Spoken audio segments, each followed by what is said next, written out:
Existen algunos indicios que dejan traslucir cierto fracaso del discurso de la oposición.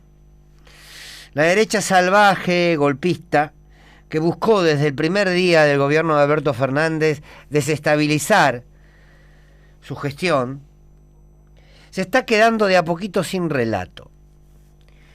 La oposición se propuso castigar al gobierno nacional en torno a la pandemia y a cada uno de los hechos vinculados a la pandemia. Claro, ante la imposibilidad de hablar de economía, ante la imposibilidad de hablar de lo que ha significado su propia gestión, la pandemia les apareció como un escenario en donde pueden encontrar elementos para oponerse y precisamente para desestabilizar al gobierno. Cada uno de los días, desde que esta pandemia empezó, han encontrado un relato que instalar.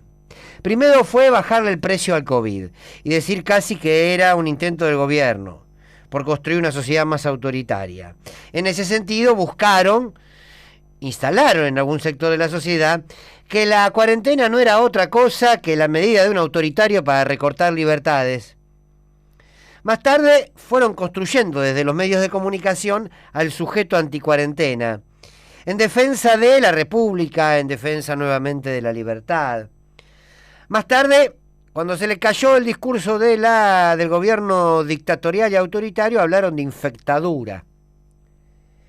Le dieron vía libre a la cacería contra la vacuna Sputnik en cuanto se dio a conocer. Más tarde, todos lo recordamos, esta vacuna envenenaba, esta vacuna era una lucha geopolítica que ganó el kirchnerismo.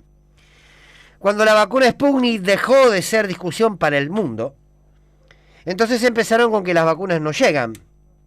Cuando empezaron a llegar, dijeron que en realidad lo que no llega es la segunda dosis. Y ahora que están llegando tanto de la primera dosis como la segunda dosis, el problema es ¿por qué no tenemos a Pfizer? Como si esto fuese una cuestión de Estado y casi que es de un pueblo indigno no tener Pfizer como vacuna. Bien, uno a uno se le fueron cayendo los relatos. Pero no porque desde el oficialismo salieron a contestarle mediáticamente, algunas veces sucedió, sino sobre todo porque la realidad fue destruyendo esos relatos y se están quedando sin guión. Tarde o temprano la realidad vence. El avance de la vacunación les está torciendo el brazo. Los que se sumaron al discurso anti-Sputnik, muchos de ellos ahora, cuando les llega el turno para vacunarse, miran de reojo y preguntan, ¿me dan la Sputnik? Piden la Sputnik. Cada persona vacunada es de alguna manera una persona que volvió a creer, que nuevamente se le dibujó el horizonte frente a su mirada, que comienza a respirar profundo y ya no se traba en el medio del pecho ese aire. Ese hombre, esa mujer, entonces, que recibe la vacuna o que tiene a un familiar cerca, muy cercano que la recibió, ya no recibe el discurso del odio de idéntica manera. El odio ya no perfora de la misma forma y la oposición esto lo sabe, porque sabe que cuando el miedo comienza a emprender su retirada, la esperanza se apropia del aire y el odio se debilita y así se debilita su discurso y su relato. Una sociedad sin miedo, y en este caso un miedo real que es al enfermarse y a la muerte o al perder un ser querido. Una sociedad sin miedo es una sociedad más libre. Una sociedad sin miedo puede pensar y puede sentir con mayor libertad. Y es ahí donde el relato se les agota.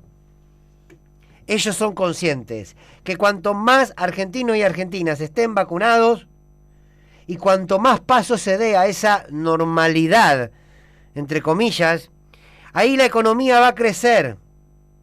Y cada vez más la realidad les va a torcer el brazo.